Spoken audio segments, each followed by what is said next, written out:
All right. Hi guys, greetings to FCS Romania. I got a request to teach template 4. So what I'm going to do is I'm going to go through the methodology of it, a little bit of the history of it, kind of straighten out what templates are, show it in detail, and kind of move things around. So just so everybody is aware, currently there are 14 templates in FCS, of which I believe only about 5 or 7 are in the curriculum. We have 5 knife templates and 5 karambit templates, and that's 10 right there, and then 2 stick templates, a C-lock template, an MD hand template, and then a stick grappling template. I believe there's another one in there, possibly. However, it's important as I show this that we understand that what templates are for is a specific mechanic to be ironed out. Template 1, when I was taught it back in the day, I tested under the old curriculum, so I saw it in its infancy and then kind of was around headquarters when we were developing it. When I was taught it was how to catalog quick kills and how to blade draw. Right now, Tuhon's going with the methodology that is about clears. Template 2 is about fighting from the shade, where I'm creating blind spots. 3 is all about your hand switches. And 4 for knife would be double blade, right hand dominant, and then template 5 would be speed cutting. For karambit, the only difference is that template 3 would be double blade, right hand dominant, template 4 would be double blade, left hand dominant, and 5 would be speed cutting. The way I'm going to show this is like with the karambit templates, because when I practice template 4, I do it on both hands, because the templates fit together like puzzle pieces. And also, there's a whole section, a subsystem within template 4 of how to train your knife work, which is what we used to always work on guys that were level 5 and instructors years ago. So, just to kind of show it, I'm going to use an old school blade, which is a straight, and I'm going to use the quick draw blade. So, when we look at what's going on, there are some differences in how I'm going to approach this. I don't have my hands to grab, but one of the old lessons we always taught is you should never grab anyways. Because if you're grabbing, your hands are occupied. So you learn how to do things like epets or pinching. You learn how to create like the hitchhiker. I can use that to pull things in. And I always want my hands free, thereby my blade is free.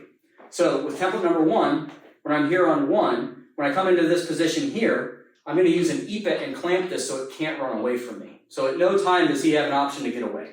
So there's 1, there's 2, I clamp it from here, I clamp it from here, boom, that position. Now I'm blocking this way, not with the blade, because what I want to do is have the blade available if I need to cut. So from here, he throws his knee, I'm going to block this way. As he comes through, again, I could block it with the knife if I want to. I'm going to epet, come low, and from here I'm going to hitchhiker to bring this up so my knife is still in play. He drops the elbow, comes in. Okay, from here I do my poly soot. I'm going to cut for the bicep. He bomb salves to let that not happen. I'm going to tear back for this bicep. He pulls it back, throws his hook. I'm going to use this so that I keep my blade in front. And from right here, I'm going to angle and I'm going to slash. From right here, it comes back in. I fold. There's 1, 2, 3. That starts template 2. So now he's going to come in. I'm going to use my epet again to grab. I'm going to feed to part 1. Here, there's my epet, so we can't go anywhere. I'm going to cut for the bicep. He blocks it, pulls down. I'm going to block with my guard. I'm going to pull this way. Here, again. I'm going to come along this side for the partial evisceration. He taps. Again, I'm going to use my epet. From here, I'm going to go in for my elbow polysoot, the abdominal aorta. He sticks. I'm going to tap this up. Comes down. Throws his punch. I'm going to fold this. And then on this point, I'm going to intersect this way so that I can try and get that lasso. And he parries it out. Okay? So that's essentially all of the movements. We're going to just run it from this side and the other side so you can kind of see it work together.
There it is, okay? So that's running it in sequence, okay? The subsystem within template 4 is that you are able to switch right hand or left hand dominant, which changes the lines. So this is a disagreeing point Tuhon and I have. Tuhon tells me that template 1 and template 2 don't fit together. I know that they do. I can prove it on paper. I think it's because his emphasis is more that he wants to showcase the ghosting ability of template 2, but they fit together. So I'm going to find the points that they fit together, and I'm going to break them apart into sections. So we have, let's say, template 1, right hand, section 1. We can loop that. There's a looping template 2, and there's a looping template 1, 7 count, right? So with that, I can loop either one of those and make them go back and forth. So for instance, I can go to template 1.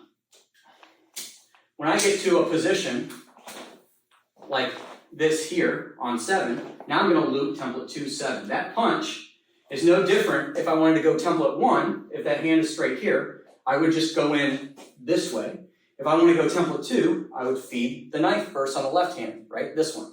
So from that position, I'm going to loop template 2 now. 1, 2, 3, 4, 5, 6, 7. Okay? And then we come back into this. Here, he throws the elbow. 5, 6, 7. That puts me right back into that loop for template 2. You might notice I do it a little differently than the curriculum videos because I was taught personally and we did them differently. There's about, I'd say, 10 variations of each template depending on what you want to focus on in the curriculum. So now I'm going to come back to this point, and instead of feeding that blade, I'm going to feed this one. Okay? So now I'm looping 1, template 2. Now I can go to section 4. I can go to section 7 on template 1. Right? Once I fold this up, I can actually step out, go here, he throws his punch. Now I go back to template 2, into template 1, into template 2, into template 1.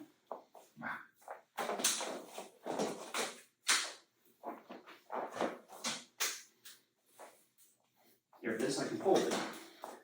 I can bump it up. So see how I'm cycling the different components of each template. Once you have them, right hand dominant, left hand dominant, then template 1, section 1 to template 2, section 1.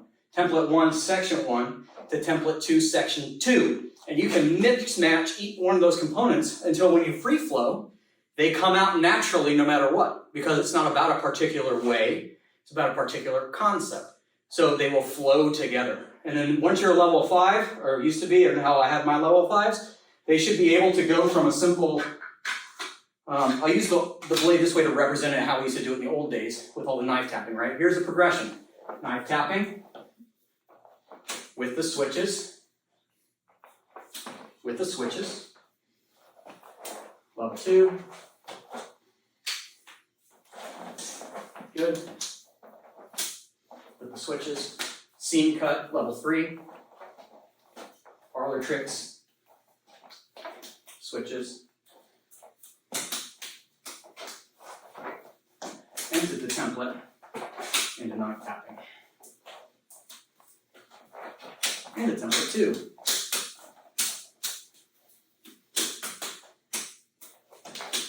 Into knife tapping.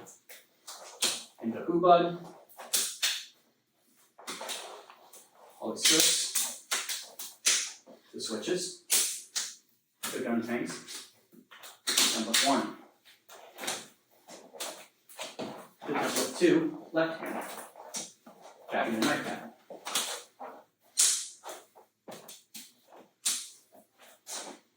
Okay? That's a flow of everything coming together.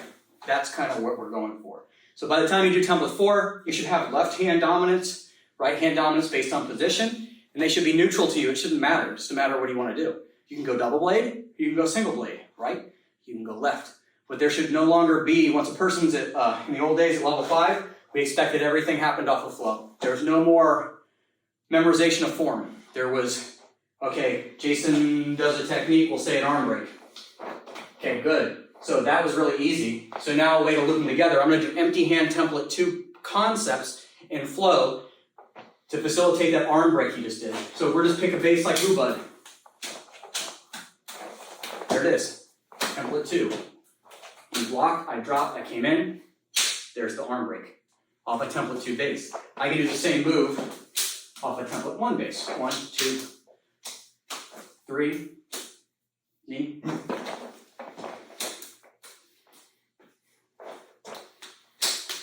There it is. Really at any time I can capture that hand. There it is, off a template 1 base. I can go from a template 2 base to a template 1 base. There it is, right? It doesn't matter. The template is a gateway into understanding lines, clearing, structures, and then you throw them in the garbage because they're only there if you decide that you want to sequence and go into a pattern. Okay, so that's looking at it as a concept and a subsystem instead of looking at it as a specific template. Every template when I was trained has 5 levels. Level 1 is scarecrow, targeting. Level 2 is untrained responses, like bad hand. So, if I was looking at the first 3 pieces of template 1, 1, 2, 3. Okay, let's say that I was looking at template 1, version 2, he blocks this way, there it is, 1, he blocks this way, 2, he blocks this way, okay, there it is, 3. Okay, untrained. 3 is off a knife tapping base, they understand how to work it, and then 4 would be counter striking, empty hand like he's doing now. 5 would be, he's got a blade, and it's blade versus blade. So now I try to do my template 1, I have to change my timing. When he comes in, at any time that I do one of these, he just stabs me. So I have to learn how to control him in a way where, see, I'm still controlling the elbow, the knife's in play. I'm controlling the elbow, I'm clearing that, stepping out of the way. I feed the shot or he feeds the shot, boom, then I fold him, right? That creates that opportunity there for me to then clear out and to work this arm. But see, at any time, I'm cognizant of where that's going. I might even switch knees if I think he's going to stab me in the knee. I threw it out that way and he came into the knee, whoa, there's my position there. Okay. So there's a ladder of how you work these things. There's concepts behind them, and they are 15 in number for the whole system.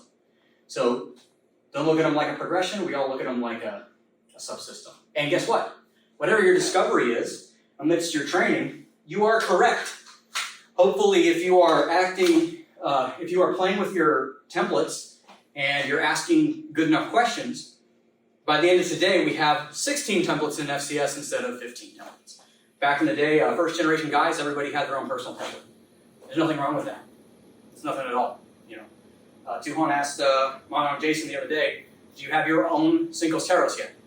Because you are encouraged to have your own Cinco's Terros. I've had my own for years. I have my own Seguidas. I have my own everything, right? Because it stops being about how does it say on paper, it starts being about what is your personal FCS. And that's why Tuhon doesn't say this is, the curriculum is the system. So according to Tuhon, what's the percentages? How much of the curriculum's in the Depends on the day. Yeah, it depends on the day. 5%. If he's had whiskey, it might be 1% of the whole system's in the curriculum. If he's sober, it might be 4%. 4% is the last time he told me. 96% of FCS is not in the curriculum. But you get to that 96 by looking at the principle behind it and experimenting with the principle and putting it in free flow so that you can experiment. And then we spar a lot, just with a specific purpose, not to knock each other out. Like, let's work on framing today. Let's work on ranging. Let's work on Seguida number 1 today. And then that's that whole relationship of changing how your structure works with your material. That's where the art shows itself.